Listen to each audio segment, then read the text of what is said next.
పరిశుద్ధ గ్రంథంలోకి వెళ్ళి ఆదికాండము మొదటి అధ్యాయం 31వ లేఖను చదువుకొని అదేవిధంగా మనం చదువుకుందాం. మొదటి కొరింథీయులు మొదటి అధ్యాయము 4వ లేఖనంకి వెళ్ళి ఫస్ట్ చదువుకుందాం. మొదటి అధ్యాయము ఆదికాండము 31వ లేఖనం. దేవుడు తాను చేసినది యావత్తును చూసినప్పుడు అది చాలా మంచిగా ఉండెను. అస్తమయమును ఉదయము కలగా 6వ దినమాయను. అపోస్తలుడైన పౌలు కొరింథీయులకు రాసిన పత్రిక మొదటి అధ్యాయము 4వ లేఖనంకి వెళ్ళి 7వ లేఖనం వరకు చదువుకొని మనం ప్రార్థన చేసుకుందాం. క్రీస్తు యేసునందు మీకు అనుగ్రహించబడిన దేవుని కృపను చూచి మీ విషయమై నా దేవునికి ఎల్లప్పుడూ కృతజ్ఞతాస్తుతులు చెల్లించుచున్నాను. క్రీస్తును గూర్చిన సాక్ష్యం మీలో స్థిరపరచబడినందున ఆయన యందు మీరు ప్రతి విషయంలోనూ అనగా సమస్త ఉపదేశంలోనూ సమస్త జ్ఞానంలోనూ ఐశ్వర్యవంతులైరి కనుక ఏ వరమునందును లోపము లేక మీరు మన ప్రభువైన యేసు క్రీస్తు ప్రత్యక్షత కొరకు ఎదురు చూచుచున్నారు. దేవుడి వాక్యము దీవించును గాక. ప్రార్థన చేసుకుందాం. మమ్మల్ని మిక్కిలిగా ప్రేమించిన మా ప్రియ పరలోకపు తండ్రి, నీకు వందనాలు చెల్లిస్తున్నాం నాయన.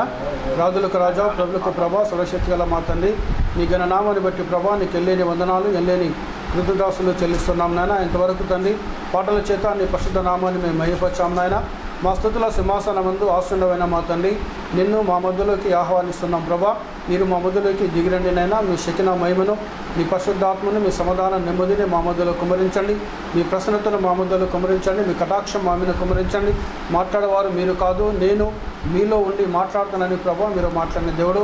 మానవుని ప్రభా నన్ను మరుగు చేయండి. ప్రధాన పాపిని, శూన్యమైనాను, జీరో అయినాను ప్రభా, నన్ను మరుగు చేసి రంగస్థలం మీదకి పరిశుద్ధాత్మ దేవ నీవే దిగొచ్చి మీ పరిశుద్ధ లేఖనం ద్వారా, ప్రవక్త వర్తమానం ద్వారా మీరు మాతో మాట్లాడి తండ్రి మీ నామాన్ని మహిమ పొందుకోమని సమస్తమైన మహిమ ఘనత ప్రభావాలు మీకు చెల్లిస్తూ మా ప్రభును రక్షకుడైన యేసు క్రీస్తు పరిశుద్ధ నామంలో ప్రార్థిస్తున్నాం తండ్రి, ఆమేన్. దయచేసి కూర్చుందాం.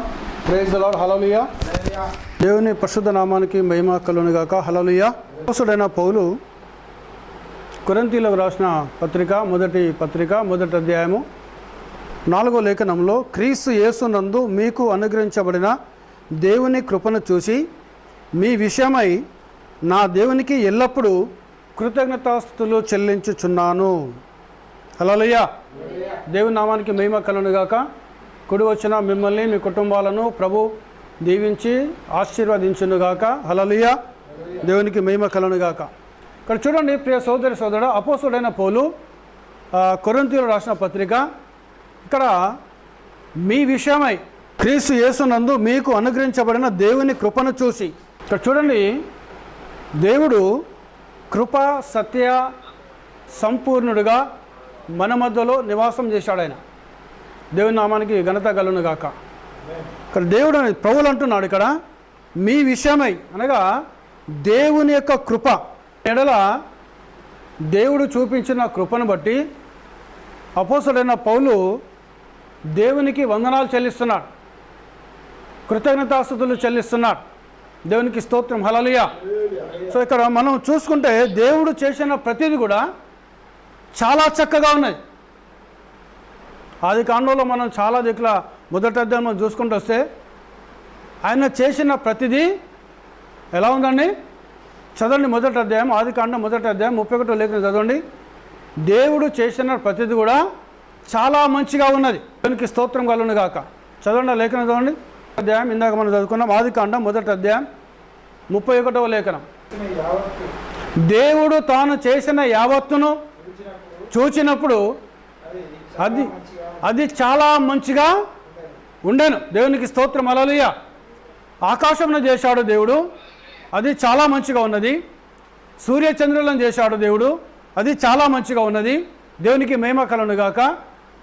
భూమిని చేశాడు దేవుడు, అది చాలా మంచిగా ఉన్నది.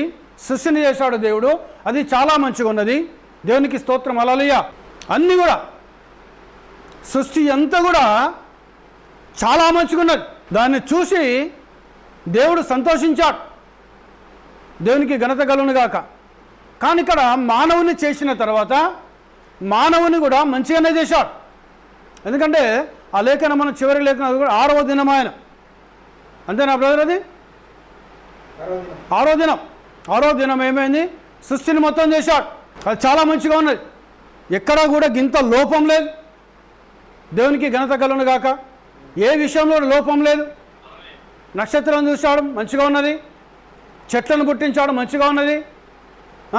జీవరాశులను చేశాడు, మంచిగా ఉన్నది. అన్నీ చాలా చక్కగా ఉన్నాయి. అక్కడ ఏ ఒక్క దగ్గర కూడా ఎక్కడ కూడా తప్పు అనేది అక్కడ సృష్టిలో ఏదీ లేదు. దేవునికి ఘనత కలుగును గాక. ఇవన్నీ కూడా ఎవరి కోసం చేశాడు దేవుడు అని అంటే, వీటిని పరిపాలించడానికి, వీటిని నడిపించడానికి, వీటిని ఏలడానికి దేవుడు తన పోలిక చొప్పున తన స్వరూపమందు నరులను చేశాడు ఆయన.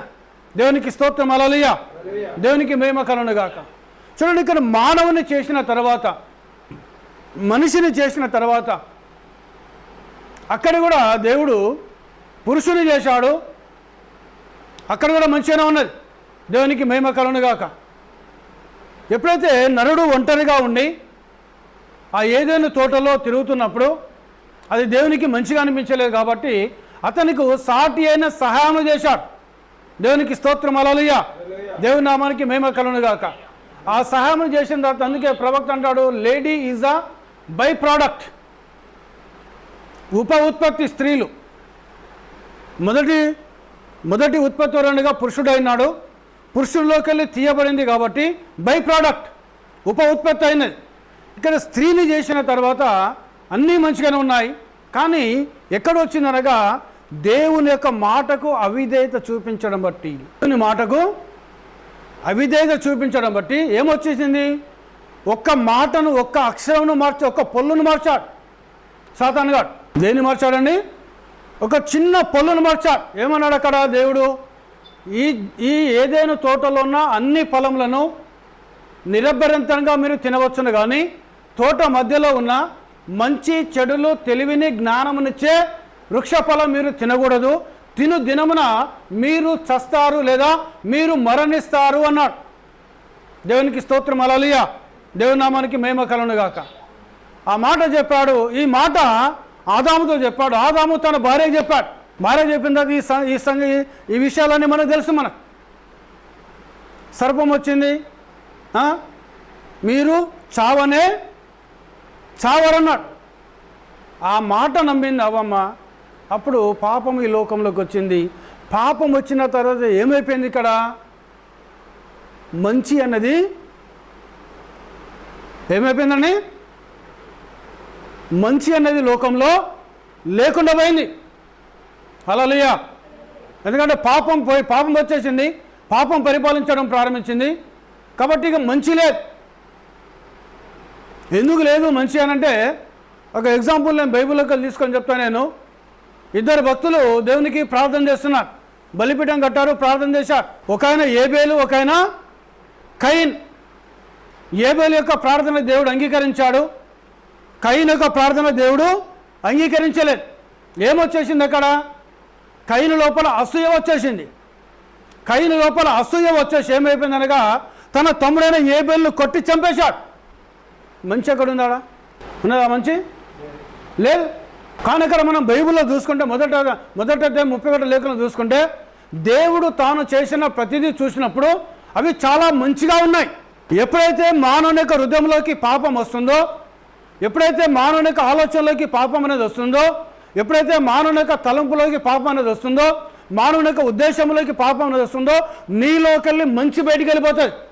దేవునికి స్తోత్రం, హల్లెలూయా. దేవునికి మహిమ కలుగును గాక. నీలో ఉన్న గుడ్నెస్, నీలో ఉన్న మంచితనం, నీలో ఉన్న ప్రేమ, నీలో ఉన్న దయ, నీలో ఉన్న కనికరం, నీలో ఉన్న ఆ శ్రేష్టమైన మంచి ఆలోచనలు మొత్తం బయటికి వెళ్ళిపోయి మనిషిని ఏం చేస్తానగా పాపము కమ్మివేయడము ప్రారంభిస్తూ ఉంటుంది. చిన్న ఆశయం వచ్చేసింది. నేను పెద్దోను, నేను ప్రార్థన చేస్తే నా ప్రార్థన దేవుడు వినలేదు. నాకంటే చిన్నవాడు నా తమ్ముడు ఏబేలు ప్రార్థన చేస్తే దేవుడు విన్నాడు అని వాస్తవానికి ఎవరి మీద అసూయపడాలి? కయీను. దేవుని మీద వినంది ఎవరు? దేవుడు కదా, అవునా కదా? ప్రార్థన ఎవరు చేశాడు? ఏబేలుకు చేయలే కయీను ప్రార్థన, లేదా ఏబేలు కయీనుకు చేయలే ప్రార్థన, లేదా ఏబేలు కానీ కయీను కానీ వాళ్ళని కన్న తల్లిదండ్రుల ఆదాము అవ్వలకు ప్రార్థన చేయలేవారు. ఎవరికి ప్రార్థన చేశారు? సృష్టికర్త అయిన దేవునికి చేశారు. దేవునికి స్తోత్రం, హల్లెలూయా. సో ఇక్కడ ఏబేలు యొక్క ప్రార్థన దేవుడు విన్నాడు, కయీను యొక్క ప్రార్థన దేవుడు లేదు కాబట్టి ప్రభువా నువ్వు నా ప్రార్థన ఎందుకు వినలేదని దేవునితో పోరాటం చేయాలి. అని ఏమొచ్చేసింది అక్కడ? అసూయ వచ్చేసి తన తమ్ముడిని చంపేసింది. అంటే ఇక్కడ ఏం పోయిందా? లోకంలోకి వెళ్ళి మంచి వెళ్ళిపోయింది. హల్లెలూయా, హల్లెలూయా. ఈరోజు మానవుని లోపల ఒక్క చిన్న అసూయ కనుక వస్తే, నీ మనసులో కనుక చిన్న అసూయ కనుక వస్తే, నీ మనసులో కనుక చిన్న చెడు ఆలోచన కనుక వస్తే, నీ మనసులో కనుక చిన్న తప్పు ఆలోచన కనుక వస్తే, నీలోకి వెళ్ళి మంచితనమును ఆ ఆలోచన తీసివేస్తుంది. దేవుని స్తోత్రం. హల్లెలూయా, హల్లెలూయా. నీలో ఉన్న మంచితనాన్ని ఆలోచన తీసివేస్తుంది. ఎందుకనంటే ఇక్కడ చూడండి, దేవుడు చేసిందంతా మంచిగా ఉన్నది, సంతోషించాడు ఆయన. మానవుని చేసినప్పుడు కూడా, స్త్రీని గాను పురుషుని గాను చేసినప్పుడు కూడా మంచిగానే ఉన్నది, సంతోషించాడు. ప్రతిరోజు సాయంకాలం పూట వచ్చి దేవుడు ఆదాము అవ్వమ్మ కలిసి మాట్లాడుకునేవాళ్ళు. ఆదాముతో దేవుడు మాట్లాడేవాడు. సాయంకాలము చల్లటి వేళలో దేవుడు వచ్చి ఆదాముతో మాట్లాడితే ఒక స్నేహితులు మాట్లాడుకున్నట్టుగా మాట్లాడుకునేవారు ఇద్దరు రకం. ఆ ఏదైనా తోటలో పాపం అనేది లేదు, ఏదైనా తోటలో అసూయ అనేది లేదు, ఏదైనా తోటలో చెడు అనేది లేదు, ఏదైనా తోటలో అవిశ్వాసం అనేది లేదు. అక్కడంతా ఏమున్నది? అక్కడ దేవుని ప్రవక్త అంటాడు, అక్కడంతా కూడా దేవుని కృప. హల్లెలూయా, హల్లెలూయా. ఎక్కడ ఉంది? అక్కడ ఏమున్నది? అక్కడ దేవుని కృప ఉన్నది. ఎందుకంటే అక్కడ మంచి ఉన్నది అక్కడ. అందుకే ప్రవక్త బ్రదర్ బ్రానం అంటాడు, ఎప్పుడు కూడా నీ మైండ్లో నెగటివ్ ఆలోచన రావద్దు నీకు. నెగటివ్ అనగా వ్యతిరేకపు ఆలోచన. హల్లెలూయా, దేవునికి స్తోత్రం. హల్లెలూయా.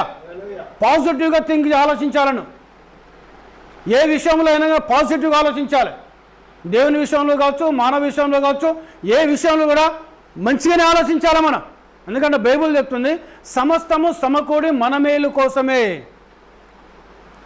దేవుడు చేసే ప్రతిది కూడా సమస్తము సమకూడి మన మేలు కోసమే చేస్తున్నాడు ఆయన. మనకు చెడు చేసే దేవుడు కాదు, మనకు కీడు చేసే దేవుడు కాదు. ప్రవక్త అంటాడు పుత్ర స్వీకారంలో, అసలు పాపమును దేవుడు సృష్టించలేదట. పుత్ర స్వీకారము పేజీ నంబర్ 97 పారాగ్రాఫ్ నంబరు నేను 50కి వెళ్ళి చదువుకుంటూ వస్తాను నేను. ఆయన సర్వజ్ఞాని గనుక సర్వంతర్యామి, ఆయన అనంతుడు గనుక ఆయనకు సమస్తము తెలియను. దేవుడు ఎవరంటే దేవుడు సర్వజ్ఞాని, ఆయన సమస్తం తెలుసు. ఆయన అనంతుడు, ఆయన అంతటా ఉండగలడు. ఆయన నామానికి మహిమ కలుగును గాక. ఆయన అనంతుడైనందున అంతటా ఉన్నవాడు ఆయన, అంతటా ఉన్నాడు కనుకనే అనంతుడైన. ఆకాశములందు ఆయన కూర్చును. ఆయన ఒక జీవి కనుక ఒక స్థలంలో ఆయన నివసించడు. ఆయన ఏకే సమయంలో ఆకాశంలో ఉండగలడు. ఆయన ఒక జీవి కనుక ఒక స్థలంలో కూడా ఆయన ఉండగలడు, ఎక్కడైనా ఉండగలడు ఆయన. ఎందుకంటే ఆయన అనంతుడైన. కానీ అనంతుడైనందున ఆయనకు అన్నీ తెలును. ఆయన అనంతుడు కాబట్టి ఆయనకు అన్నీ తెలుసు. దోమ కనురెప్ప వేసిన ప్రతిసారి ఆయనకు తెలియను. దోమ కనురెప్ప వేసిన ప్రతిసారి ఆయనకు తెలియను. ప్రతి తేనెటీగ తేనెను తెచ్చి పట్టులో పెట్టుట ఆయనకు తెలియను. తేనెటీగ కూడా ఆ మకరందంలో తీసుకొని వచ్చి, ఆ తేనెను తీసుకొని వచ్చి పట్టులో పెట్టుట కూడా ఆయనకు తెలియను. చెట్టు మీద కూర్చున్న ప్రతి పిచ్చుక ఆయనకు తెలియను. చెట్టు మీద కూర్చున్న ప్రతి పిచ్చుక ఆయనకు తెలియను. నీవు నీ మనసులో ఉన్న ప్రతి ఆలోచన ఆయన ఎరుగును. మనసులో నువ్వు ఏం ఆలోచన చేస్తున్నావో, నువ్వు ఏ ఉద్దేశంలో కలిగి ఉన్నావో, ఏ తలంపు నువ్వు కలిగి ఉన్నావో అది ఆయనకు తెలియను. ఎందుకనగా ఆయన అనంతుడు మరియు ఆయన సర్వజ్ఞాని. ఆయన ఎవరట? ఆయన అనంతుడు, ఆయన సర్వజ్ఞాని. ఆయన అనంతుడు మాత్రమే కాదు, కానీ అంతయు తెలిసినవాడు. అనంతుడు మాత్రమే కాదు, ఆయనకు అన్నీ తెలుసు. ఒక దోమ ఎన్నిసార్లు రెప్పను కొట్టుకుంటుందో తెలుసు. ఒక తేనెటీగ ఎక్కడికి వెళ్ళి మకరం తీసుకొచ్చి ఆ పట్టులో పెడుతుందో తెలుసు ఆయనకు. చెట్టు మీద ఉన్న పిచ్చుకలు ఆయనకి ఏంటిదో తెలుసు ఆయనకు. దేవునికి మేము హల్లెలూయా. దేవునికి ఈరోజు నీ మనసులో నువ్వు ఏమనుకుంటున్నావో కూడా ఆయనకు తెలుసు. నువ్వు ఏం ఆలోచన చేస్తున్నావో ఆయన ఎరిగినవాడైనాడు. అందుకే ప్రవక్త అంటాడు, బీ పాజిటివ్. ఎప్పుడు నువ్వు ఎప్పుడు కూడా మంచిగానే ఉన్నాను. ప్రతిది కూడా మంచిగానే ఆలోచన చేసుకును, మంచి ఉద్దేశం కలిగి ఉండను. దేవునికి స్తోత్రం. హల్లెలూయా. మంచి అనేది ప్రతిది కూడా దైవ సంబంధమైనది, దేవునికి మహిమ కలుగును. ఎందుకంటే ఆయన చేసిన సమస్తం మంచిగా ఉన్నది, చాలా మంచిగా ఉన్నదట. మంచిగా అనుకున్నాను, చాలా మంచిగా ఆలోచించాలను. నువ్వు దేవుని కుమారుడు, దేవుని కుమార్తె అయితే దేవునికి స్తోత్రం కలుగునుగా. హల్లెలూయా, హల్లెలూయా. కానీ ఆయన ఒక జీవి, దేవుడు అనే ఈ జీవిలో నుండి ఇవన్నీ రాసాగినవి. ఎక్కడికి వెళ్ళి వచ్చినవి ఇవన్నీ? దేవుడు అనే ఒక జీవిలోకి వెళ్ళి ఆకాశం వచ్చింది, భూమి వచ్చింది, సూర్యచంద్ర నక్షత్రములు వచ్చావి, పిచ్చుకలు వచ్చావి, జీవరాశులు వచ్చావి, జంతువులు వచ్చావి, వృక్షములు వచ్చావి. సృష్టిలో ఉన్న ప్రతిదీ కూడా ఆయన ద్వారానే వచ్చాయి. దేవునికి స్తోత్రం. హల్లెలూయా. అందుకే ఆయన సమస్తమును చేశాడు కాబట్టి అవన్నీ మంచిగా ఉన్నాయి. అవన్నీ ఎలా ఉన్నాయండి? మంచిగా ఉన్నాయి, చాలా మంచిగా ఉన్నాయి. ఎందుకంటే ఆయన మంచివాడు, ఆయన నీతిమంతుడైన, ఆయన పరిశుద్ధుడైన. దేవునికి స్తోత్రం. హల్లెలూయా. దేవునామానికి మహిమ కలుగును గాక. ఇవన్నీ దేవుడు అనే జీవిలో నుండి ఇవన్నీ రాసాగినాయి. ఆయన ఒక జీవి కూడా, దేవునికి మహిమ. హల్లెలూయా.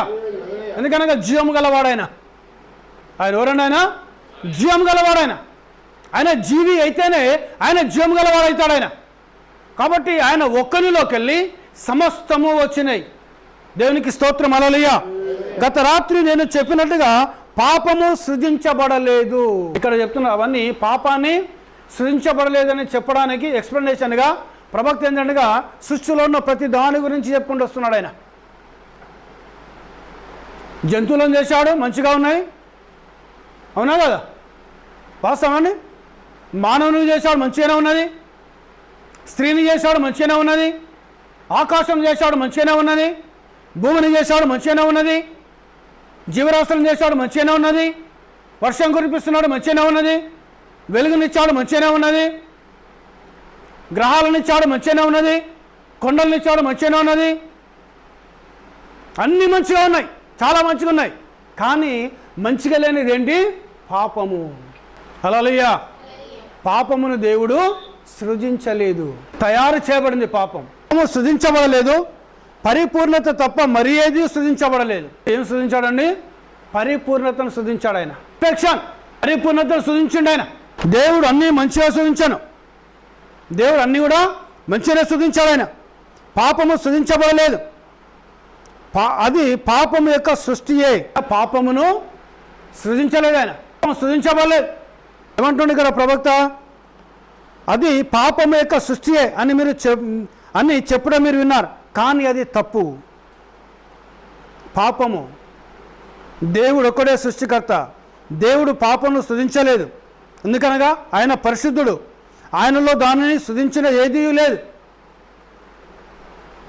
ఆయన ఎవరట? ఆయన పరిశుద్ధుడైన. పాపమునకు దేవుడు సృష్టికర్త కాదండి. దేవునికి స్తోత్రం. హల్లెలూయా. కానీ ఈ ప్రపంచాన్ని పాపము పరిపాలిస్తున్నది. ఈ ప్రపంచాన్ని ఏం పరిపాలిస్తుందండి? పాపము పరిపాలిస్తుంది ఈ ప్రపంచాన్ని. దేవునామానికి మహిమ కలుగును గాక. హల్లెలూయా, హల్లెలూయా. దేవునామం గణపరచబడును గాక. ఆయన పరిశుద్ధుడు కాబట్టి పాపం ఎలా ఉంటుంది ఆయన లోపల? అవునా కదా? వాస్తవమేనండి? పాపం ఉంటుందా ఆయనలో? పాపం ఉన్నదా? లేదు. ఆయనలో దానిని సృజించినది ఏదీ లేదు. మరి ఎట్లా వచ్చింది పాపము? వంకరతనమే పాపము అంటున్నాడు ఆయన. వంకరతనమే ఏంటడా? పాపం. అవునా కదా? తప్పేలా అవుతుంది? ఇప్పుడు గీత ఇట్లా చక్కగా గీస్తాం మనం. చక్కగా ఉంటే మంచిగా ఉంటుందా? వంకర ఉంటే మంచిగా ఉంటుందా? సరళ రేఖ ఎట్లుంటే బాగుంటుంది? స్ట్రేట్ చక్కగా ఉంటేనే బాగుంటుంది, అన్నా కదా? కొంచెం ఇట్లా గీసి ఇట్లా కొంచెం ఇట్లా పోతే అన్న ఇట్లా తప్పిపోయింది అంటారు మనం. దాన్ని ఏం చేస్తాం? మళ్ళీ మనం ఎరేజర్తో చెడిపేసి మళ్ళీ చక్కగా గీస్తాం గీత. అంటే ఏంటిది? వంకరతనమే పాపం అంటున్నాడు ప్రవక్త. హల్లెలూయా, హల్లెలూయా. వంకరతనమే పాపము, సృష్టి కాదు కానీ అది వంకరతనమే. అందుకే వాడు మార్చిండు, కొంచెం వంచిండు. అక్కడ సాతాను గారు ఏం చేసిండు, అవ్వమ్మ దగ్గరికి వచ్చి మీరు చస్తారు అని దేవుడు చెప్తే ఆదాము చెప్పలేదా అవ్వమ్మకు? అంతేనా కదా? చెప్పిండా లేదా? చెప్పలేదా అండి? అవ్వమ్మతో దేవుడు మాట్లాడలేదు. హల్లెలూయా. అవ్వమ్మతో దేవుడు మాట్లాడలేదు. ఎవరితో మాట్లాడిన దేవుడు? ఆదాముతో మాట్లాడిండు ఆయన. ఆదాముకు ఇవ్వబడిన భార్య అనగా అవ్వమ్మతోటి ఆదాము చెప్పలేదా? ఈ ఏదైనా తోటలో ఉన్న చెట్టు పొలంలన్నీ మనము నిరభ్యంతగా మనం తినవచ్చు మనము, కానీ తోట మధ్యలో ఉన్న ఆ మంచి చెడును, తెలివినిచ్చు, జ్ఞానమునిచ్చు వృక్ష ఫలం మనం తినద్దని దేవుడు చెప్పాడని చెప్పలేదాయన? చెప్పాడాయన. దేవునికి మహిమ, హల్లెలూయా. దేవునికి ఘనత, హల్లెలూయా. ఘనత కలుగును గాక. చెప్పిండు ఆయన. చెప్తే ఆమె నమ్మాలి ఆమె. కానీ ఏమైంది అక్కడ? మీరు చావరు, దేవుని దూతల వల్ల అవుతారు అని చెప్పి ఏమవుతుంది అక్కడ?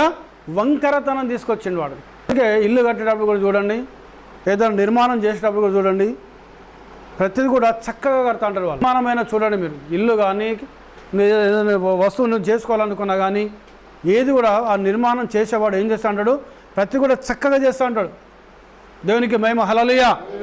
ఏమన్నా కొంచెం వంకరతనం చేసి ఏమవుతుంది? అది ఒక వ్యక్తి ఇల్లు కడుతున్నాడు అనుకుందాం మనం, ఆ ఇల్లు దారము కానీ మెట్న కానీ చక్కగా లేకపోతే అది ఇల్లు ఏమవుతుంది? అది చెప్పాలి, ఏమవుతుంది? నువ్వు ఇల్లు కట్టినావా? చక్కగా లేదు, ఏమవుతుంది? కూలిపోతుంది.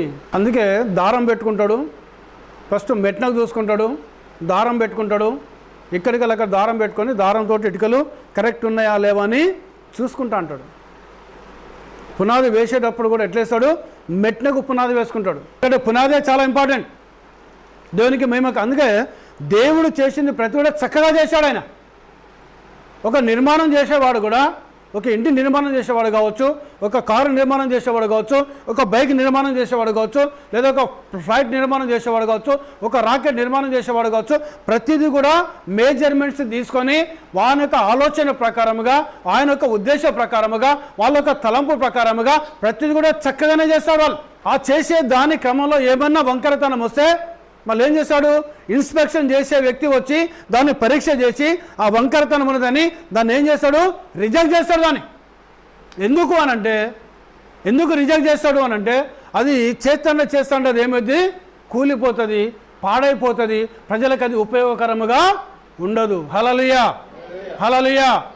ఈరోజు ఏది చేసినా కూడా ఒక ఇల్లు కడుతున్నాడు అనంటే అది ఒక కుటుంబానికి ఉపయోగకరంగా, ఒక మందిరం కడుతున్నాడంటే ఒక సంఘానికి ఉపయోగకరంగా, ఒక బండి చేస్తున్నాడంటే ఒక మానవునికి ఉపయోగకరంగా, ఒక బస్సు చేస్తున్నాడంటే అది ప్రజలకు ఉపయోగకరంగా. దాంట్లో ఏమాత్రం కొంచెం వంకరతనం వచ్చినా అది ప్రజలకు ఉపయోగపడదు. మానవులకు అది మేలు కాదు, మానవులకు అది దీవెనకరం కాదు, మానవులకు అది ఆశీర్వాదకరం కాదు. దేవునికి మహిమ కలుగును గాక. చూడండి, ఇక్కడ పాపము ఏంటిది? పాపము దేవుడు సృజించలేదు. ఒకవేళ పాపమును సృజిస్తే ఆయన పరిశుద్ధుడు ఎలా అవుతాడు? ఆయన అంటే పాపము సృజించబడలేదు. పాపం ఏమైపోయిందనగా వంకరతనం, మంచిని వంకర చేయటం అట్ల వచ్చింది పాపము. మంచిని వంకర చేస్తే వచ్చింది పాపమైనది. సృష్టి కాదు కానీ అది వంకరతనం. వ్యభిచారం అనగా నీతి కార్యమును వంకర చేయటయే, సత్యమును తప్పు చేయటే అబద్ధం. సత్యాన్ని తప్పు చేయటమే అబద్ధం. ఏ పాపమైనా నీతి పనిని వంకర చేయటయే. హల్లెలూయా, హల్లెలూయా. ఇప్పుడు ఈ వంకరతనం తీసుకొచ్చినాడు ఎవడు? చూడండి, సాతానుగాడు అయినాడు. మనం సర్పం అంటాం. మనం సర్పంలోకి దూరిండు వాడు. ప్రవక్త అంటాడు సర్పంలోకి దూరి, ఎందుకంటే ఈ సర్పం కూడా మాట్లాడే ప్రాణ అయినది, మాట్లాడే జీవ అయినాడు సర్పం కూడా. కాబట్టి సర్పంలోకి దూరి వాడు ఏం చేశాడు? మాట్లాడడం ప్రారంభించాడు.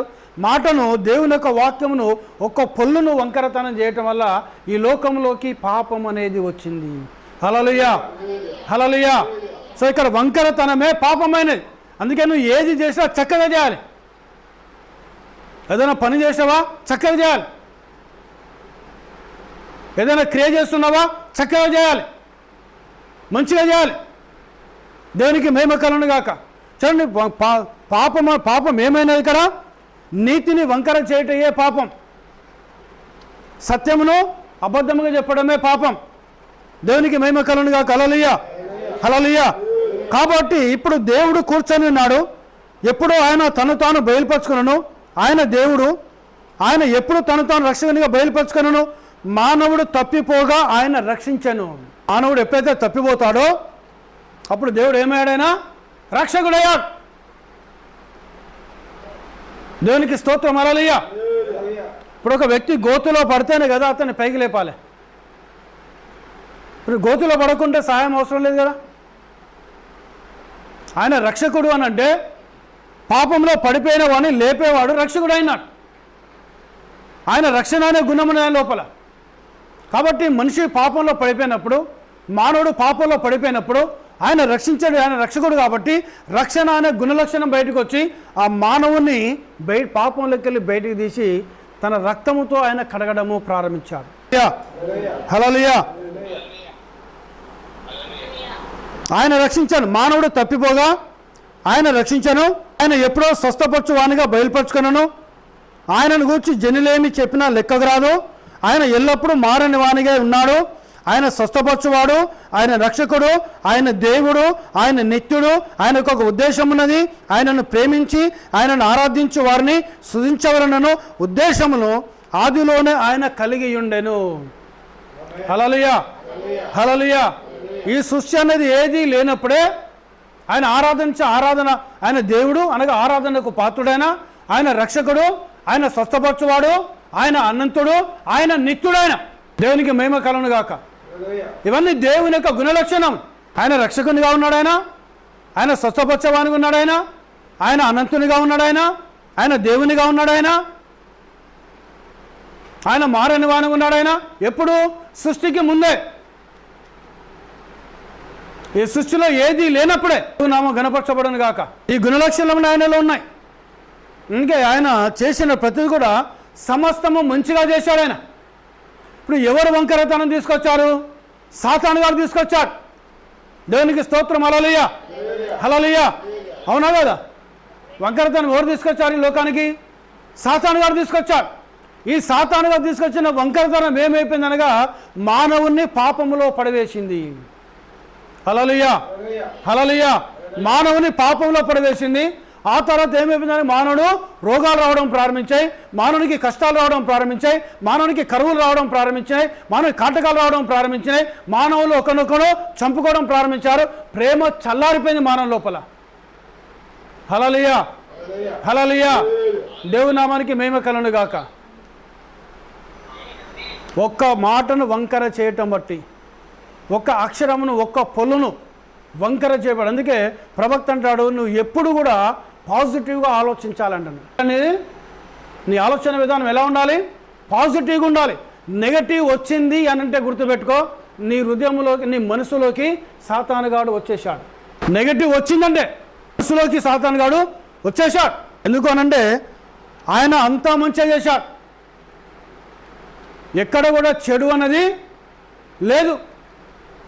వంకరతనం తీసుకొచ్చాడు సాతానుగాడు.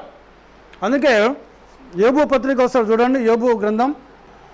బాబు ఎక్కడికి వెళ్ళొస్తున్నావు అని అడిగాడు. నేను భూమిన 7వ వాక్యం, మొదటి అధ్యాయం 7వ వాక్యం. యోబు 6వ లేఖనంగా చదవండి. దేవదూతలు యెహోవా సన్నిధి నిల్చుటకై వచ్చిన దినమొకటి తటస్థించను. ఆ దినమున అపవాది యగు వాడు వారితో కలిసి వచ్చాను. దేవదూతలు దేవుని సన్నిధిలో సమావేశమయ్యారు. వచ్చిందట. ఆ దినమున అపవాది యగు వాడు వారితో కలిసి వచ్చాను.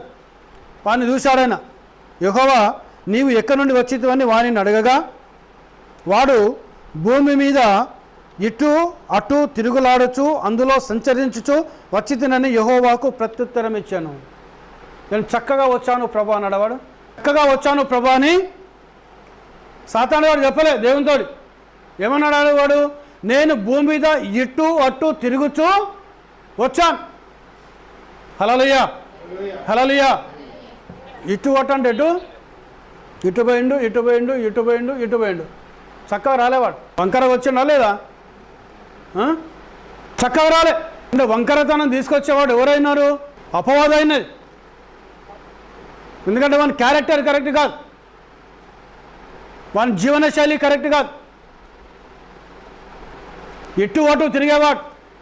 అందుకే వంకరతనం తీసుకొచ్చాడు వాడు. అప్పుడు మానవుడు పడిపోయినప్పుడు దేవుడు రక్షకుడు కాబట్టి ఆ వ్యక్తిని, పడిపోయిన వాడిని రక్షించనీకి ఆయన రక్షకుడుగా ఈ లోకానికి వచ్చాడు ఆయన. ఇప్పుడు మనం చూసుకుంటే కొరింథీయుల రాసిన పత్రిక 1వ అధ్యాయం 1 కొరింథీయులు 1వ అధ్యాయం 4వ వాక్యంలో, క్రీస్తు యేసునందు మీకు అనుగ్రహించబడిన దేవుని కృపను చూసి మనం ఇక్కడ ఉన్నాం. మనం ఇక్కడ కూర్చొని చక్కగా పాటలు పాడి దేవుని యొక్క వాక్యాన్ని వింటూ మనం దేవుని ఆరాధిస్తున్నాం. మనం ఇది ఏమైనది? ఇది చెప్పండి, ఇది ఏమైనది? దేవుని కృప. హల్లెలూయా, హల్లెలూయా. ఇది ఏమైనది? ఇది దేవుని కృప అయినది. ఆ కృప పొందని వాళ్ళు లోకంలో వారి యొక్క పనిపాటలు చేసుకుంటున్నారు, వారి యొక్క కార్యక్రమాలు చేసుకుంటున్నారు. కొంతమంది ఇళ్ళలో కూర్చోవచ్చు, కానీ దేవుని మందిరంలోకి వస్తున్నావు అనంటే, నువ్వు దేవుని ఆరాధిస్తున్నావంటే, నువ్వు దేవుని మయపరుస్తున్నావంటే, నువ్వు దేవుని గణపరుస్తున్నావంటే ఇది ఏమైనా అనగా దేవుడు నీ మీద చూపిన కృప. హల్లెలూయా, హల్లెలూయా. నీ మీద చూపిన కృప ఇది. రోజు నువ్వు ప్రార్థన రాలేదు ఒక రోజు అనగా నువ్వు కృపను కోల్పోయావు. నీ మీద దేవుని కృప ఉంటే, నీ మీద దేవుని ప్రేమ ఉంటే, నీ మనసులో దేవుని దయ, దేవుని మీద నీ ప్రేమ ఉంటే, యేసయ్య మీద ప్రేమ ఉంటే, దేవుని మీద నమ్మకం ఉంటే, దేవుని మీద విశ్వాసం ఉంటే, దేవుని కోసం నువ్వు జీవించే మనసు నీకుంటే, నువ్వేం చేస్తావు? నువ్వు ఇంట్లో కూర్చోవును. ఏం చేయను? నీ ఇంట్లో కూర్చోవును, నీ పనిపాటాలు చేసుకోను, నీ ప్రయాణాలకు వెళ్ళవును, నీ ఫంక్షన్లో వెళ్ళవును, నీ క్రియలు చేయవును. నువ్వు ఎవరి క్రియ చేస్తావు? దేవుని క్రియ చేస్తావును. దేవుని యొక్క మందిరంలోకి వచ్చి, దేవుని యొక్క సన్నిధిలోకి వచ్చి, దేవుని ఆరాధన చేసి, దేవుని మయపరిచి, దేవుని గణపరిచి, దేవుని స్తుతించి, దేవుని కృపను పొందుకొని, దేవుని ఆశీర్వాదం పొందుకొని, దేవుని పరిశుద్ధతను పొందుకొని, దేవుని యొక్క నీతిని పొందుకొని నీ గృహంలోకి నువ్వు వెళుతావు. హల్లెలూయా, హల్లెలూయా. నువ్వు దేవుని మందిరంలో రావటం లేదు అనంటే, నువ్వు దేవుని సన్నిధికి రావటం లేదనంటే నువ్వు ఏం కోల్పోతున్నావు అక్కడ అనగా దేవుని కృపను నువ్వు కోల్పోతున్నావు. నీ కృపను నువ్వు కోల్పోతున్నాను. యేసునందు మీకు అనుగ్రహించబడిన దేవుని కృపను చూసి మీ విషయమై నా దేవునికి ఎల్లప్పుడూ కృతజ్ఞతాస్తుతులు చెల్లించుచున్నాను. హల్లెలూయా, హల్లెలూయా. ఈరోజు దేవుని మందిరానికి నీ వస్తే, దేవుని సన్నిధికి నీ వస్తే, దేవుని ఆరాధించడానికి నీ వచ్చినప్పుడు దేవునికి అపోస్తలుడైన పౌలు అప్పుడే చెప్తున్నాడు, కృతజ్ఞతాస్తుతులు చెల్లిస్తున్నాను. ఎందుకంటే వారు నీ కృపను పొందుకున్నారు. ఏం పొందుకున్నారు? నీ కృపను పొందుకున్నారు ప్రభా. నువ్వు వారి మీద కృపను చూపించావు ప్రభా, నువ్వు వారి మీద దయను చూపించావు ప్రభా. నీ సన్నిధికి వారు వస్తున్నారు ప్రభా, నిన్ను ఆరాధించి నీ వారు వస్తున్నారు ప్రభా. ఇది ఈ క్రియ ప్రవక్త అంటున్నాడు, ఇది దేవుని కృప అని అంటున్నాడు ప్రవక్త. దేవుని స్తోత్రం. హల్లెలూయా, హల్లెలూయా. ఇది దేవుని కృప అంటున్నాడు ప్రవక్త. 95 పేజీ నంబర్ 38. మీరును అంతే, మరియు దేవుడు నిన్ను చేసినంత వరకు ఇప్పుడు గుర్తుంచుకోనండి, క్రీస్తుకు బయట ఉన్న వారితో నేను మాట్లాడలేదు, క్రీస్తు నందు వారితో నేను మాట్లాడుచున్నాను. క్రీస్తులోనికి మీరు ఎట్లు వెళ్ళగలరు? క్రీస్తులోనికి మీరు ఎట్లు వెళ్ళగలరు? ఒకే ఆత్మ ద్వారా, పెద్ద అక్షరంలో ఉన్నది, మనమందరము ఒకే పరిశుద్ధాత్మ ద్వారా ఒకే శరీరంలోనికి బాప్తిజం పొందాం. మనం ఎట్లు అందులోని వెళ్ళగలము? నీటి బాప్తిజం ద్వారానా? బాప్టిస్టు వారికి, క్రీస్తు సంఘం వారికి నేను ఈ విషయంలో వ్యతిరేకంగా కనబడుతున్నాను. నీటి బాప్తిజం వలన కాదు. నేనంట చాలామంది నేను యేసుక్రీస్తు నాలో బాప్తిజం చేసుకునే కానీ నాకు చాలు, నేను మందిరానికి వెళ్ళను, దేవుని సన్నిధికి వెళ్ళను, నేను ప్రార్థనకు రాను అని అనుకున్నావు అంటే నువ్వు ఖచ్చితంగా పాపంలో ఉన్నావు. ఖచ్చితంగా ఎక్కడున్నావు? నువ్వు పాపంలో ఉంటాను. చాలా జాగ్రత్తను. దేవునికి మహిమ. హల్లెలూయా. నీటి బాప్తిజం వలన కాదు. 1 కొరింథీయులు 12వ అధ్యాయంలో చెప్పిన ఒకే ఆత్మ ద్వారా, పరిశుద్ధాత్మ ద్వారా ఆ శరీరంలోకి మనము తీసుకొని రాబడి ఉన్నాం. ఏ శరీరంలోకి తీసుకురాబడి ఉన్నాం? మనము యేసు క్రీస్తు అనే శరీరంలోకి మనము తీసుకొని రాబడి ఉన్నాం. హల్లెలూయా, హల్లెలూయా. ఇప్పుడు యేసు క్రీస్తు అనే శరీరం ఎలా వచ్చింది ఈ లోకానికి తెలుసా అండి? యేసు క్రీస్తు అనే శరీరము ఈ లోకంలోకి ఎలా వచ్చింది? ఆయన ఎందుకు యేసు క్రీస్తు అనే శరీరంలో ఈ లోకానికి దిగొచ్చాడు? ఆయన ఆయనకి మహిమ కలుగును గాక, దేవునామ గణపరచబడును గాక. యేసు క్రీస్తుగా ఈ లోకానికి ఎందుకు దిగొచ్చాడు? ఆయన కారణం ఏంటి? ఆయన రావడానికి కారణం ఏంటి? మనోడు పడిపోయాడు, అతన్ని పడిపోయిన పాపములకైనా బయటికి తీయాలి, లేవనెత్తాలైనా. కానీ అంతా చెయ్యాలంటే ఏం కావాల్సి వచ్చింది? ఆయనకు ఏం ధరించుకొని వచ్చాడు ఈ లోకానికి? ఆయన ఆది యందు వాక్యం ఉండెను, వాక్యము దేవుని యొద్ద ఉండెను, వాక్యము దేవుడై ఉండెను. ఆది యందున్న ఆ వాక్యము దేవుని యొద్దున్న ఆ వాక్యము దేవుడై ఉన్న ఆ వాక్యము, ఆ వాక్యమే అనగా ఆది యందున్న ఆ వాక్యమే, దేవుని యొద్దున్న ఆ వాక్యమే, దేవుడైన ఆ వాక్యమే శరీరధారి అయి, ఆ తర్వాత ఏంటండి, కృప సత్య సంపూర్ణుడుగా మన మధ్యలో నివసించెను. హల్లెలూయా, హల్లెలూయా. అందులో మొదటి స్థానం ఏమున్నది? కృప. ఆయన శరీరంలో ఏమున్నదండి? కృప. హల్లెలూయా. నువ్వు ఆయన శరీరంలోకి వెళుతున్నావంటే ఎక్కడికి వెళుతున్నావు? నీవు యేసు క్రీస్తు యొక్క కృపలోకి వెళుతున్నాను. దేని ద్వారా వెళ్తున్నావు? ఒకే ఆత్మ ద్వారా, పరిశుద్ధాత్మ ద్వారా ఆయన శరీరంలోకి మనము తీసుకొని రాబడ్డాం. ఎక్కడికి వెళ్ళి? పాపములోకి వెళ్ళి తీసుకొని రాబడ్డాం, లోకములోకి వెళ్ళి తీసుకొని రాబడ్డాం, అవిశ్వాసములోకి వెళ్ళి తీసుకొని రాబడ్డాం, అపనమ్మకములోకి వెళ్ళి తీసుకొని రాబడ్డాం, శరీరాశ్రలోకి వెళ్ళి తీసుకొని రాబడ్డాం, నేత్రాశ్రలోకి వెళ్ళి తీసుకొని రాబడ్డాం, జీవడంలోకి వెళ్ళి తీసుకొని రాబడ్డాం, మానవ ఆలోచనకి వెళ్ళి తీసుకొని రాబడ్డాం, మనుషుల జ్ఞానములోకి వెళ్ళి తీసుకొని రాబడ్డాం. మనం ఎక్కడ రాబడ్డాం? మనము ఆయన కృపగల శరీరములోకి మనము తీసుకొని రాబడ్డాం. మనం హల్లెలూయా, హల్లెలూయా. నీవు తీసుకొని రాబడ్డావు. ఈరోజు నా అంతటా నేను రాలేదు, నీ అంతటా నువ్వు రాలేదు. నువ్వు ఆ కృప నేను తీసుకొని వచ్చింది, ఆ దేవుని కృప నేను తీసుకొని వచ్చింది. ఆ దేవుని కృప నేను నడిపిస్తా ఉన్నది, ఆ దేవుని కృప నేను బలపరుస్తా ఉన్నది, ఆ దేవుని కృప నేను క్షమిస్తా ఉన్నది, ఆ దేవుని కృప నేను రక్షిస్తా ఉన్నది, ఆ దేవుని కృప నిన్ను స్వస్థపరుస్తా ఉన్నది, ఆ దేవుని కృప నిన్ను మయపరుస్తా ఉన్నది, ఆ దేవుని కృప నిన్ను బలపరుస్తా ఉన్నది, ఆ దేవుని కృపే నిన్ను దేవునిలోకి నడిపిస్తా ఉన్నది. హల్లెలూయా. అందుకే ఆయన కృప సత్య సంపూర్ణుడు ఆయన. హల్లెలూయా, హల్లెలూయా.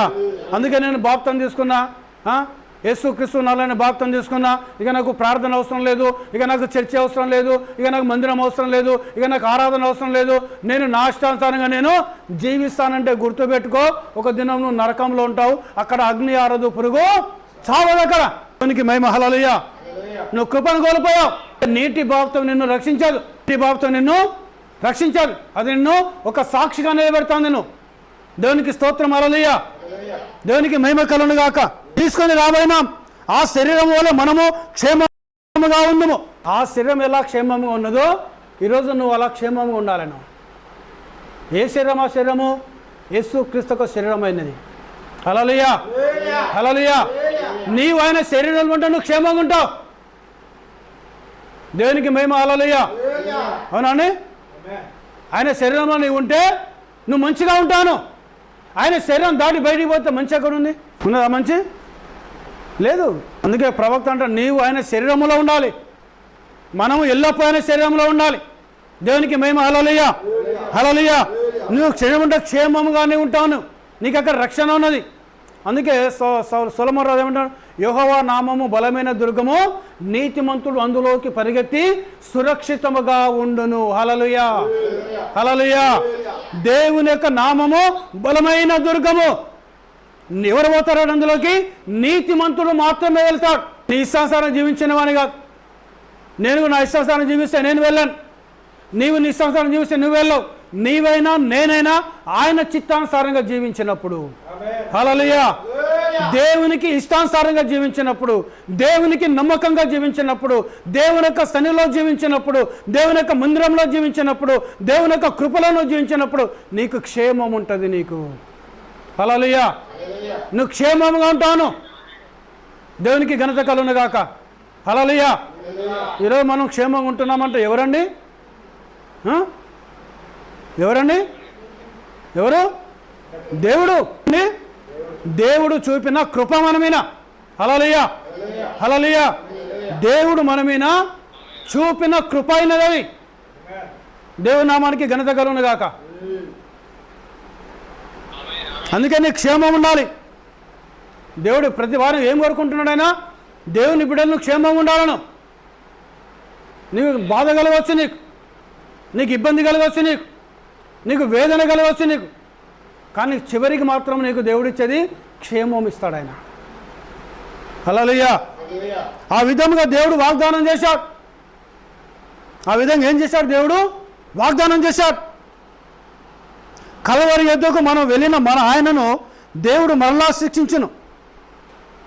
కల్వరి యొద్దకు వెళ్ళిన ఆయనను దేవుడు మరలా ఎట్లు శిక్షించును? ఒకేసారి శిక్షించాడు ఆయనను. మళ్ళీ మళ్ళీ కల్వరిశిలో పోతాడు ఆయన? పోడు కదా. హల్లెలూయా. గొల్గోతా ఆయన కొట్టబడను, గాయపరచబడను, ఆయన స్వస్థత నొందలేకపోయాను, ఆయన ఒక్క మాట కూడా మాట్లాడలేకపోయాను. కారణం ఏంటి?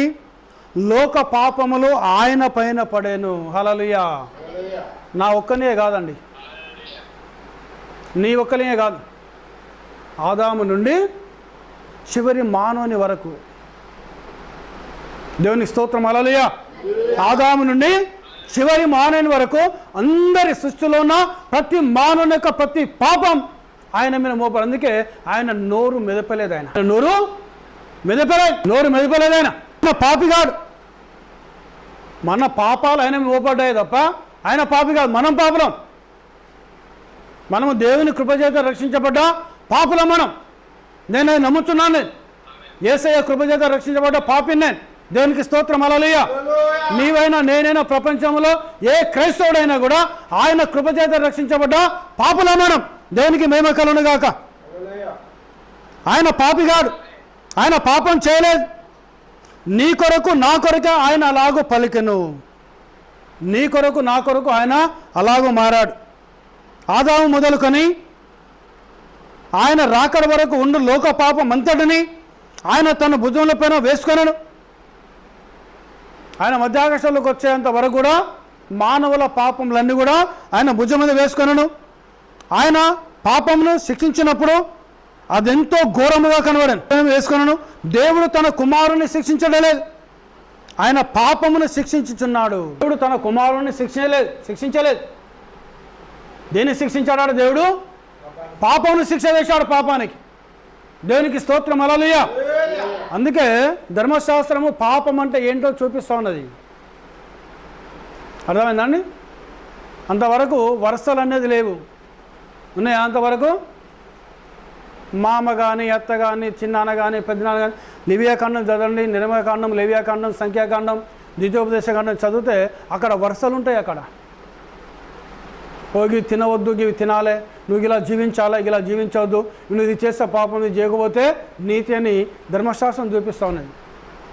అందుకే దాన్ని జ్యూరిస్డిక్షన్ లా అన్నారు. లా ధర్మశాస్త్రం. ఇక్కడ ఒక శిక్ష ఉన్నది అక్కడ ధర్మశాస్త్రానికి, కానీ ఇక్కడ కృపకు శిక్ష లేదు. హల్లెలూయా. ధర్మశాస్త్రమేమో శిక్ష చూపిస్తూ ఉన్నది. యేసయ్య వచ్చి ఏం చేశాడు? కృపను చూపించాడు. హల్లెలూయా. ఆయన కృపను చూపించాడు కాబట్టి ఇప్పుడు మనకేం లేదు, మనకు శిక్ష లేదు మనకు. కాబట్టి మన శిక్ష ఎవరి మీద వేయబడింది? యేసు క్రీస్తు మీద వేయబడింది. కాబట్టి ఆయన శరీరం నలగొట్టబడింది. అందుకే దేవుడు తన కుమారుని శిక్షించడం లేదు, కానీ దేన్ని శిక్షిస్తున్నాడు? ఆయన పాపమును శిక్షిస్తున్నాడు ఆయన. దేవునికి స్తోత్రం. హల్లెలూయా. హల్లెలూయా. అదెంతో ఘోరమో చూడండి. ఆయన ఒక పరిహారము చేయించున్నాడు. ఎవరు వచ్చుదురని ఆయన తన ముందు జ్ఞానము ద్వారా ఎరుగనో వారందరూ తప్పించుకున్నట్టుకు ఆయన ఒక మార్గమును ఏర్పరచాను. ముందు జ్ఞానము ద్వారా ఎవరు వస్తారో ఎరిగిన దేవుడు అట ఆయన. హల్లెలూయా. ఎప్పుడు? సృష్టి లేనప్పుడు ఆయనకు తెలుసు. ఆయనకు ఎవరు వస్తారో ఆయనకు తెలుసు. ఆయనకు ఎరిగిన దేవుడు. వాళ్ళ కోసము ఆయన ఒక మార్గమును ఏర్పరచాడు. ఇప్పుడు ఆ తర్వాత ఒకే ఆత్మ ద్వారా క్రీస్తు అను శరీరములోకి మనము బాప్తిజం పొందాం కనుక నిత్యము మనము క్షేమముగా ఉందుము. హల్లెలూయా. హల్లెలూయా. క్రీస్తు అను ఒకే ఆత్మ ద్వారా క్రీస్తు అను శరీరంలోకి మనము బాప్తిజం తీసుకున్నాము కనుక నిత్యము మనము క్షేమముగా ఉంటామంట మనం. అందుకే యోహాను సువార్త 14వ అధ్యాయంలో ఆయన మాట్లాడిండు, నేను నిజమైన ద్రాక్షావళిని, మీరు తీగలు. నాలో ఉంటేనే తప్ప నాకు వేరుగా ఉండి మీరేమీ చేయలేరు అన్నాడు ఆయన. నాలో ఉన్న మీరు బహుగా ఫలించాలి. హల్లెలూయా, హల్లెలూయా. ఇప్పుడు ప్రవక్త ఎక్కడున్నాడో, ప్రవక్త ఏమంటున్నాడు? యేసుక్రీస్తు ఎక్కడున్నాడట? ఆయన దేవుడు మొత్తము యేసుక్రీస్తులో కుమ్మరించుకున్నాడు తను తాను. ఆ తర్వాత యేసుక్రీస్తు తను తాను ఎక్కడ కుమ్మరించుకున్నాడు? ఆయన పెంతెకొస్తు పండగ దినమున తన సంఘంలో కుమ్మరించుకున్నాడు ఆయన. హల్లెలూయా, హల్లెలూయా. దేవుని నామానికి మహిమ కలుగును గాక. దైవత్వం యొక్క సర్వ పరిపూర్ణత శరీరముగా యేసుక్రీస్తులో నివాసము చేయొచ్చు. అనగా ఇక దేవునికి ఉన్న సమస్త అధికారం అంతా యేసుక్రీస్తులో ఉన్నది. దేవుని స్తోత్రం, హల్లెలూయా. ఈరోజు యేసుక్రీస్తు ఎక్కడున్నాడు? ఆయన తన సంఘములో తను తాను కుమ్మరించుకున్నాడు. దేవునికి స్తోత్రం, హల్లెలూయా. అంటే నువ్వు ఎక్కడ ఉంటే నువ్వు క్షేమంగా ఉంటావట. నువ్వు అండి యేసుక్రీస్తులో ఉంటే నువ్వు క్షేమంగా ఉంటావు. ఇప్పుడు యేసుక్రీస్తు ఎక్కడున్నాడు? ఆయన సంఘంలో ఉన్నాడు. అంతేనా అండి?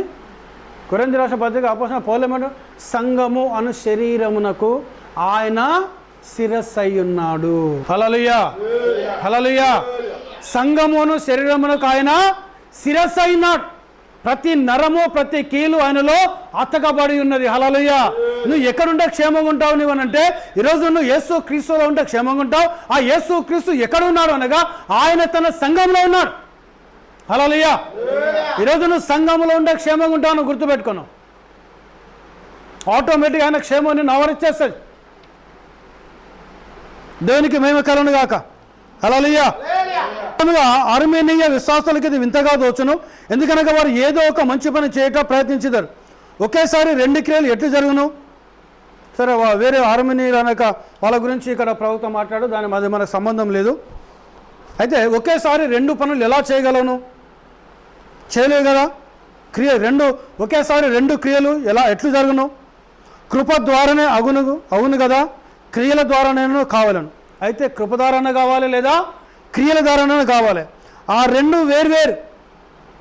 ఒకదాని వలనే అగును, ఒకదాని వలనే అవుతుంది అది. హల్లెలూయా. నేను దేవుని కృపను తప్ప మరీ దేనిని చూడలేదు. హల్లెలూయా. అందుకని నువ్వు దేవుని సంఘంలోకి వస్తే దేన్ని చూడాలి?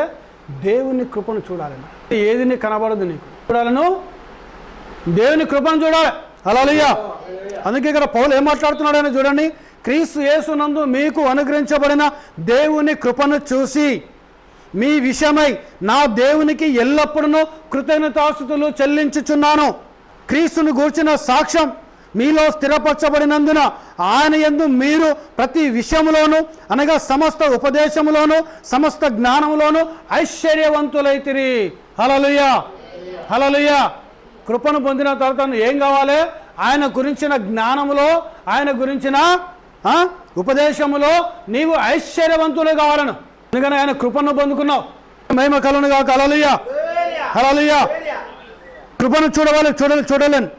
అదే నా గురి. నేను ఎల్లప్పుడూ కృపనే నమ్ముదును. అంతా కృపలోనే నేనున్నాను. బాల్యం నుండి నా జీవితము కృపను మాత్రమే చూచుచున్నాను. మనం ఎలా ఉండాలి? మనం ఏం చూడాలి? మనము దేవుని కృప. నీ మీద ఏమున్నది? దేవుని కృప చూసుకోవాలను. నా మీద దేవుని కృప ఎలా ఉందో నాకు కనిపిస్తుంది. నీ మీద దేవుని కృప ఎలా ఉందో నీకు కనిపిస్తుంది.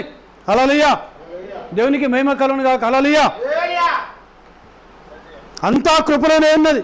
జీవితం అంతా ఎక్కడ ఉండాలి? కృపలోనే ఉండాలను. యేసయ్య కృపలో ఉండాలను, దేవుని కృపలోనే ఉండాలను. ఆయన ఏమంటున్నాడు? నేను బాల్యము నుండి నా జీవితం అంతా ఆయన కృపలోనే ఉన్నానంటున్నాడు ఆయన. ఈరోజు కూడా నీవు కూడా బాల్యము నుండి కూడా నీవు దేవుని కృపలోనే ఉంటున్నావు. నేను కూడా బాల్యంలో నుండి దేవుని కృపలోనే ఉన్నాను. నేను దేవునికి స్తోత్రం. హల్లెలూయా, హల్లెలూయా. అనగా కృప మనల్ని ఆవరించున్నది. దేవుని కృప మనల్ని ఆవరించున్నది. దేవునికి మహిమ కలుగును గాక. నా జీవితము కృపను మాత్రమే చూచుచున్నాను. ప్రభుత్వం అంటాడు తన జీవితంలో దేవుని కృపను మాత్రమే చూశాడట ఆయన. ఈరోజు మనం కూడా ఏం చూడాలి? మన జీవితంలో దేవుని కృపనే చూడాలి. మనం దేవుని నామానికి మహిమ కలుగును గాక. హల్లెలూయా, హల్లెలూయా. అందుకే అక్కడ సృష్టిని చేసినప్పుడు ఏమున్నది? అంతా మంచిగా ఉన్నది. మంచి అంటే ఏంటిది? కృప కదా. అవునా కదా? వాస్తవమా కదా? సృష్టిని ఎందుకు చేసిండు ఆయన? ఆయన ఒక ఆలోచన కలిగి ఉన్నాడు దేవుడు. ఏమి ఆలోచన కలిగి ఉన్నాడు? చెట్లను చేశాడు, ఆకాశాన్ని చేశాడు, భూమిని చేశాడు, జీవరాశులను చేశాడు. ఇవన్నీ ఎవరి కోసం చేసిండాడు తెలుసా? ఎవరికైనా చేసింది ఇవన్నీ మానవుని కోసం, తన బిడ్డల కోసం చేశాడు ఆయన.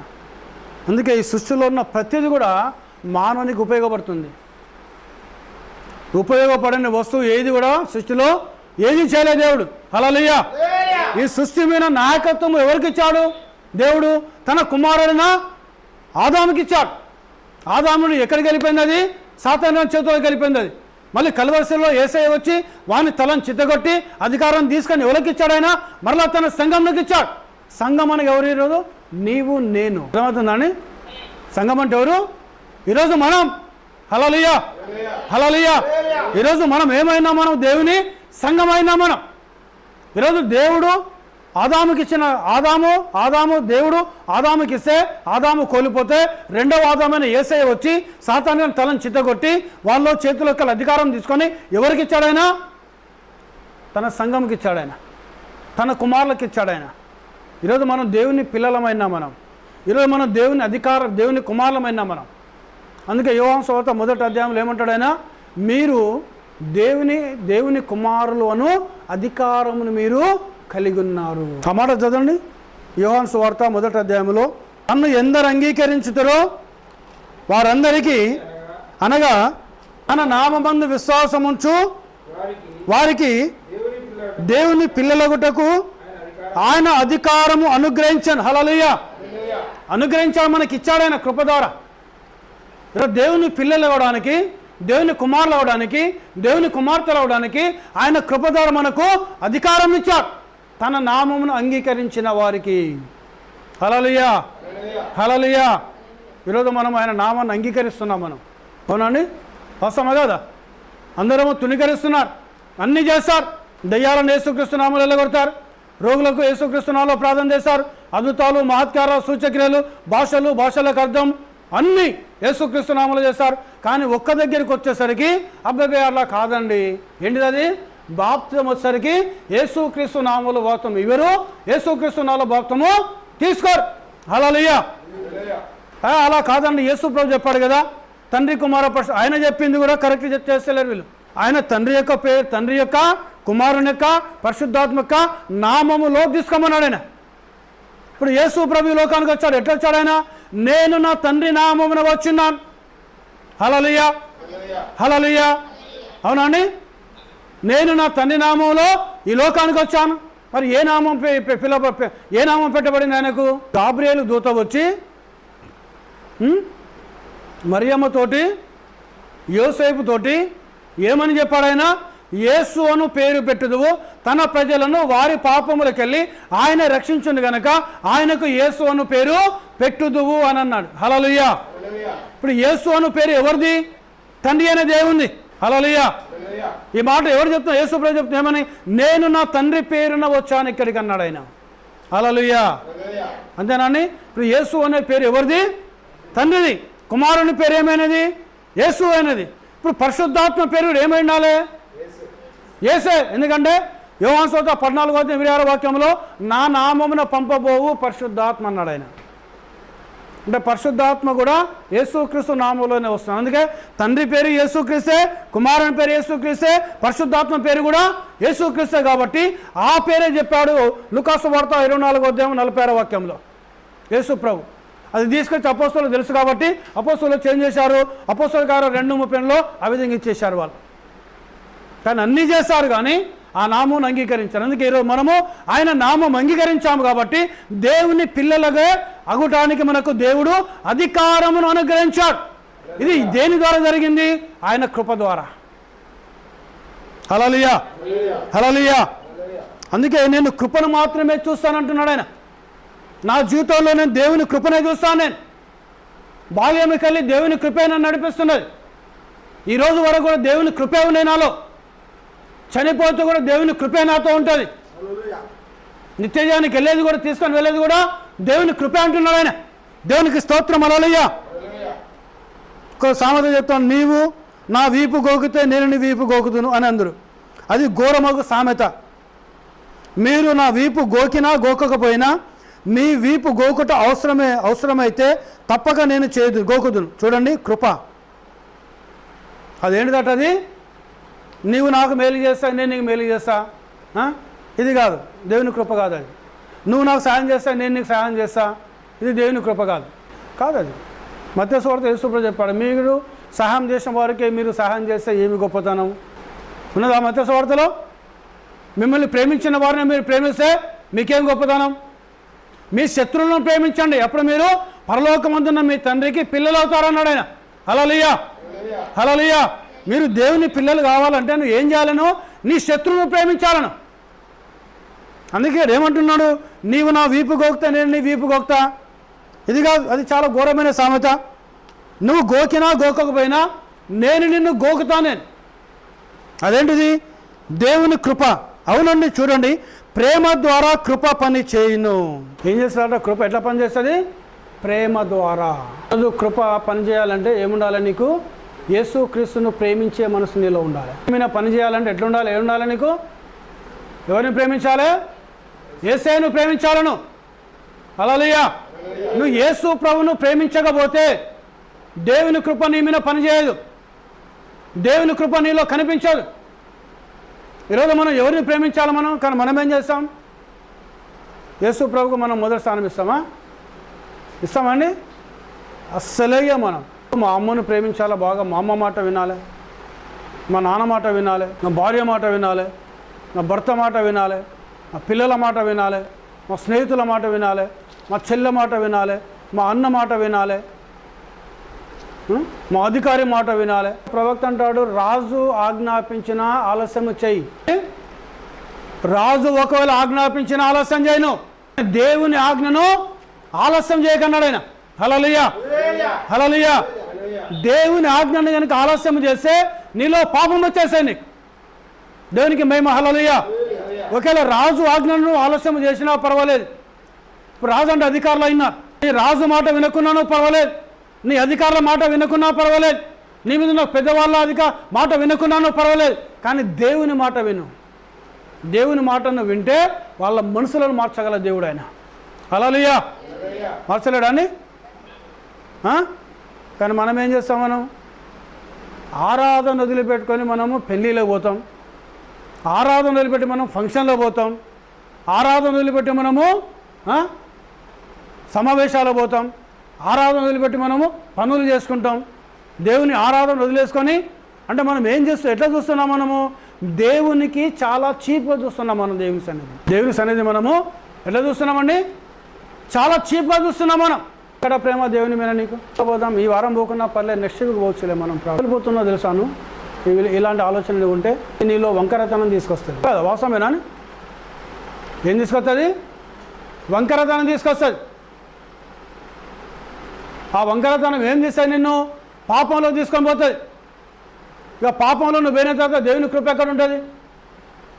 అందుకే యేసు ప్రభువు నాకంటే ఎక్కువగా తల్లిదండ్రులను, అన్నదమ్ములను, ఆస్తిపాస్తులను, భార్య పిల్లలను ప్రేమించిన వాడు నాకు పాత్రుడు కాడన్నాడు. హల్లెలూయా. ఈరోజు మొదటి స్థానం నీ జీవితంలో మొదటి స్థానం ఎవరికి ఇవ్వాలని అనగా యేసు క్రీస్తుకు మాత్రమే ఇవ్వాలను. ఆయనకు మొదటి స్థానం ఇవ్వకపోతే నీ బ్రతుకులో దేవుని కృప ఉండదు, నీ జీవితంలో దేవుని కృపను చూడను. మొదటి స్థానం యేసు క్రీస్తుకు మాత్రమే ఇవ్వాలి. హల్లెలూయా. అప్పుడే దేవుని ప్రేమ ఉంటాయి నీ లోపల. నువ్వు ఆయనకు రెండో స్థానమో మూడో స్థానమో ఆయన ప్రేమ నీ మీద ఎక్కడ ఉంటుంది? ప్రాముఖ్యత కదా, ఇంపార్టెంట్ ఎవరికి ఇవ్వాలి? మనము యేసు ప్రభు నేను ఏమేలు చేయలేదు, దేవునికి నేను ఏమేలు చేయలేదు. చేశానా? మనవలు ఎవరైనా చేశారా దేవునికి? నేను దేవునికి ఈ మేలు చేసిన చెప్తారు ఎవరైనా? ఈ ప్రపంచంలో ఏం మానవుడని చెప్పగలుగుతాడా? నేను దేవునికి మేలు చేశాను నేను. హల్లెలూయా. చెప్పగలవాడు ఉన్నాడు ఎవడైనా? లేడు. నేను దేవునికి సహాయం చేసినా ఏమన్నా కొదవగలుగున్నాడా దేవుడు? దావీదు నేను మందిరం కడతాను ప్రభువా అని అంటేనే దేవుడు చేయమన్నాడు. ఎప్పుడు అన్నా నేను నాకు మందిరం కట్టమని మోషేతో అన్నానా, అహరోనుతో అన్నానా, ఎవరితో అన్నాను దావీదా? అయినా నువ్వు మంచి ఆలోచన కలిగి ఉన్నావు. నా ప్రజలు ఎండలోకి వెళ్ళి, చలిలోకి వెళ్ళి, వర్షంలోకి వెళ్ళి క్షేమంగా ఉండి నన్ను ఆరాధన చేయడానికి నువ్వు ఒక మందిరము కడతానంటున్నావు కాబట్టి నా సముఖములో నీకొక దీపము ఎల్లప్పుడూ ఉండునుగా కానీ బ్లెస్ చేశాడు ఆయన. హల్లెలూయా, హల్లెలూయా, దేవునికి మేము హల్లెలూయా. అవునండి, ఆయన ఎవరిని ఏ సహాయం అడిగేవాడు కాదు యేసయ్య. నేను ఇది చేశాను ప్రభా నీకు అని మనం చెప్పడానికి ఆస్కారం లేదు.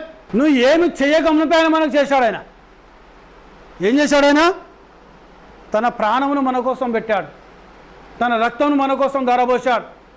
మన పాపములు ఆయన మీద వేసుకున్నాడు, మన దోషములు ఆయన మీద వేసుకున్నాడు, మన తప్పులు ఆయన మీద వేసుకున్నాడు, మన రహస్యమైన క్రియలు ఆయన మీద వేసుకున్నాడు, మన అసహ్యమైన క్రియలు ఆయన మీద వేసుకున్నాడు, మనకు బుద్ధినేత ఆయన మీద వేసుకున్నాడు, మనకు అహంకారం ఆయన మీద వేసుకున్నాడు, మనకు గర్వం ఆయన మీద వేసుకున్నాడు, మనకు వంకరతనం ఆయన మీద వేసుకున్నాడు. మనం చేసే ప్రతి తప్పు కూడా యేసు ప్రభువున మోహపడ్డాయి. అప్పటికి మనము ఏమి కూడా ఆయనకి ఎలాంటి మేలు మనము చేయలేదని. సో అది దేవుని కృప. హల్లెలూయా, హల్లెలూయా, హల్లెలూయా. మనకైనా సాయం కావాలన్నా మనం సాయం అడిగితే మనం ఈ బ్రదర్ మనకి అవసరం వచ్చి మనం అడిగి చేసిండు, ఆయన చేయలేదు. నా దగ్గర ఉన్నా నేను చేయను, ఆయనకు ఉన్నా నేను ఆయనకు చేయను. నేను మళ్ళీ ఏం ఆలోచిస్తుంది, మళ్ళీ మనం ఏమైనా సహాయం చేస్తే ఇత్తడో ఇయ్యడో ఆయన, చేస్తాడో చేయడో ఆయన. వాళ్ళు ఉండాలి మనసు లోపల. కొంతమంది ఉంచుకొని కూడా ఇయ్యారు డబ్బులు, ఏదైనా అవసరం ఉంటాయి, పక్కనికి ఏమైనా అవసరం ఉంటాయి. డబ్బులు ఉండంగా కూడా లేవంటారు, అబద్ధాలు ఆడతారు చాలామంది. దేవునికి అది కాదు కృప. నీ డబ్బు నీ ఇష్టం, దేవునికి మహిమకరణ కాక. హల్లెలూయా. ఎగ్జాంపుల్స్ చెప్తున్నాను నేను. చాలామంది మానవులు ఈ విధంగా ఉన్నారు, మనుషులు ఈ విధంగా జీవిస్తున్నారు ఈ లోకంలో. అది కృప కాదు, అది దేవుని ప్రేమ కాదు. ఈరోజు మనం ఏమి ఇచ్చాము యేసయ్యకు? ఏమైనా ఇచ్చామా? ఏమైనా సాయం చేశామా యేసయ్యకు? మనం దేవునికి మనమేమైనా సాయం చేశామా? దేవుని గురించి మనం ఏమైనా చేశామా? కానీ మనం పుట్టక మునిపే దేవుడు తన ప్రియకుమారుడైన యేసయ్యను పంపించాడు ఈ లోకానికి. హల్లెలూయా. కొంతమందికి ఎలా ఉంటుందంటే చాలా కన్నింగ్ మైండ్ ఉంటుంది, కొంతమంది కుయుక్తి పరులు ఉంటారు. చాలా వరకు దాదాపు 95% అలా ఉన్నారు ప్రజలు భూమి మీద, 95% ఉన్నారు. అందుకే ప్రవక్త అన్నాడు 1 in a million అన్నాడు. ఆయన 10 లక్షలలో ఒక్కడే రక్షించబడతాడట. నువ్వు నేను ఆ ఒక్కని అని అనుకొని వాక్యంను చూసుకొని జీవించాలను. దేన్ని చూసుకొని? వాక్యంను చూసుకొని. నీ ముందు వాక్యమే ఉండాలి. నువ్వు వాక్యం తప్పిపోతే నువ్వు తప్పిపోయిన కృపలోకి వెళ్ళి 95% ప్రపంచం మొత్తం కూడా కన్నింగ్ ఫెలోస్ ఉన్నారు. ఈవెన్ మెసేజ్లో కూడా ఉన్నారు. ఇక ప్రవక్త సంఘంలో 3 kind of బిలీవర్స్ ఉంటారు: విశ్వాసులు, అవిశ్వాసులు, వేషధారులు. సంఘంలో కూడా అంటే సంఘంలో ఉన్న వాళ్ళందరూ ఎత్తబడరు. విశ్వాసులు ఎత్తబడతారు, అవిశ్వాసులు ఎత్తబడరు, వేషధారులు అయితే అసలు ఎత్తబడరు. నువ్వు వేషధారి ఉండొద్దు, నువ్వు అవిశ్వాసంగా ఉండొద్దు. నువ్వు ఎట్టుండాలను? విశ్వాసంగా ఉండాలను. హల్లెలూయా. ఎవరి మీద కృప ఉంటుంది? ఎవరైతే విశ్వాసము కలిగి ఉంటారో, దేవుని యొక్క వాక్యమందు విశ్వాసము కలిగి ఉంటారో, దేవుని యొక్క వర్తమానమందు విశ్వాసం కలిగి ఉంటారో వారు మాత్రమే ఎత్తబడతారు వాళ్ళు. హల్లెలూయా. అందుకే ఎప్పటి కూడా నీ యొక్క మనసు నూతనపరచబడాలి, నీ జీవితం నూతనపరచబడాలి, నీ ఆలోచన విధానం మార్చబడాలి, నీ తలంపులు మార్చబడాలి. వాక్యంను చూసుకొని జీవితాన్ని మార్చుకోవాలి, వాక్యంను చూసుకొని నీ ప్రవర్తన మార్చుకోవాలి. ఎందుకనగా వాక్యము దేవుడైనాడు. వాక్యం ఏమైనాడండి? దేవుడైనాడు. ఈరోజు దేవుడు ఏమైనాడు? ఆయన కృప అయినాడు. ఆయన ఆ కృప ఆయన దగ్గర ఉంచుకున్నాడు. ఆ కృపను మన మీద కుమ్మరించాడు కదా, అవునా కదా? దేవుడు తన కృపను ఏం చేశాడు? ఆయన నీకు నాకు దానంగా ఇచ్చాడు. ఆయన హల్లెలూయా. మనకు ఏం చేశాడు? ఆయన దానముగా ఆయన కృపనిచ్చాడు. ఆయనకు మహిమ కలుగును గాక. హల్లెలూయా. అప్పుడే మనం ఈ భూమిని పుట్టలేదు. ఇంకా డెప్త్లోకి వెళితే జగత్తు పునాది వేయబడక మునిపే యేసు ప్రభు వధించబడ్డాడు. ఆయన సృష్టిలో అణువు పరమాణువు అనేది లేక మునిపే యేసయ్య వధించబడ్డాడు. హల్లెలూయా, హల్లెలూయా. నువ్వు నమ్ముతున్నా ఇది నమ్మలేరా? చేతులు పైకెత్తారు నమ్మటోళ్ళు. జగత్తు పునాది వేయబడక మునిపే యేసయ్య వధించబడ్డాడు. నేను నమ్ముతానా? నేను అంటే భూమి లేదు, సృష్టి లేదు, ఏమీ లేనప్పుడే యేసయ్య మీద మన శిక్ష అక్కడ వేయబడింది. హల్లెలూయా. అందుకే దేవుడు పాపమును శిక్షించాడు. ఈరోజు నా పాపాన్ని శిక్షించాడు యేసయ్య, నీ పాపాన్ని శిక్షించాడు యేసయ్య. మానవాళి పాపాన్ని యేసయ్యని వేసుకుంటే ఆ పాపాన్ని శిక్షించాడు ఆయన. హల్లెలూయా. ఈరోజు నువ్వు ఆయన కుమారుడు అయితే, నువ్వు ఆయన కుమార్తె అయితే, మనం ఆయన పిల్లలమైతే పిల్లలను ఎందుకు శిక్షిస్తాడండి ఆయన? ఎప్పుడు నువ్వు కృపలోకి వెళ్ళి బయటికి పోతే, అర్థమైందా? అవునా కదా? నువ్వు కృపలో ఉంటే శిక్ష ఉండదు నీకు. కృపను దాటి నువ్వు బయటికి పోయిన తర్వాత ఏమవుతుంది? దేవుడు కాదు వచ్చేది. ఎవడొస్తాడు? వాడు ఎట్లున్నాడు? వాడు ఇప్పుడు ఎవరిని మింగుతున్నానో గర్జించిన సింహం వలె ఉన్నాడు సాతాను. ఎవరిని మింగుతున్నా అని గర్జించిన సింహం వలె ఉన్నాడు వాడు. నువ్వు కృపలోకి వెళ్ళి బయటికి పోతే నిన్ను కబలించి వేస్తాడు వాడు. అందుకే ప్రవక్త ఏమంటున్నాడు ఆయన ఇక్కడ? నువ్వు కృపలో ఉండాలి. నువ్వు ఎవరి కృపలో ఉండాలి? దేవుని కృపలో. అయినా నేనైనా మనమైనా ఈ క్రైస్తవులు, ప్రపంచంలో ఉన్న క్రైస్తవులంతా కూడా దేవుని కృపలో ఉండాలి. ఈ వర్తమానంలో ప్రతి కుమారుడు, ప్రతి కుమార్తె ఎక్కడ ఉండాలను?